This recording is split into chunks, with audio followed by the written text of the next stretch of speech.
अस्सलाम व्यूअर्स, कैसे हैं आप? उम्मीद करती हूँ खैरियत से होंगे। न्यूज़ इन शाहुरम में मैं आपके साथ। तो आज मैं लेकर आई हूँ कुछ ऐसी चीज़ें जो ऊपर वाला चला रहा है। ये सब कुदरत के हाथ है जो इंसानों को दिखा रहा है। रेगिस्तान में ना तो कोई पानी है ना कोई ऐसी चीज़ है। एक सूखे रेगिस्तान के अंदर मछलियाँ निकल रही है। ये तो मानना ही होगा कि कोई तो है जो ये दुनिया को चला रहा है। यहाँ दूर दूर तक ना तो कोई पानी, ना तो कोई समंदर है, ना नदी है, ना कोई पानी जैसी ऐसी कुआं वगैरह या कोई ऐसी चीज़ है जहाँ से ये मछलियाँ निकल रही हैं। मछलियाँ बाहर आ रही हैं। ये अल्लाह पाक की कुदरत नहीं तो क्या है। लिहाजा ये तो समझना ही होगा और ख़ुद को मानना होगा कि कोई तो है जो अकेला इस दुनिया को चला रहा है। ये देखें नाज़रीन, मैं आपको करीब से दिखा दी हूँ।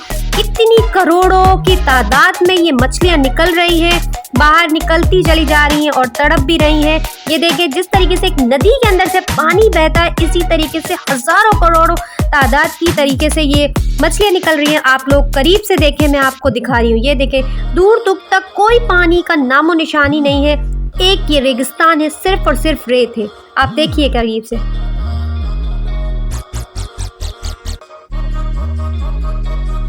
और एक वीडियो ये भी है, चाहे दुनिया चांद पर भी चली जाए, जब तक ऊपर वाले का हुक्म नहीं, इंसान कुछ नहीं कर सकता। ऐसी इस वीडियो में आप देख सकते हैं। ऐसी बहुत सी चीज़ें हैं जो हम आपके सामने लेकर आए हैं और शेयर करेंगे, और आप भी खुदा की कुदरत देखिए।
तो कैसी लगी आपको ये मेरी वीडियो? सारी आपने देखी और खुदा की कुदरत भी आपने देखी। वैसे तो दुनिया में किसी चीज़ की कमी नहीं है। खुदा की कुदरत देखी जाए तो हर जगह खुदा की कुदरत ही कुदरत नज़र आती है। तो प्लीज़ आपको अगर ये मेरी वीडियो पसंद आई हो तो मेरे चैनल को लाइक कीजिए, सब्सक्राइब कीजिए, बेल आइकन को ज़रूर दबाइएगा। नेक्स्ट वीडियो में मिलते हैं। अल्लाह हाफिज़।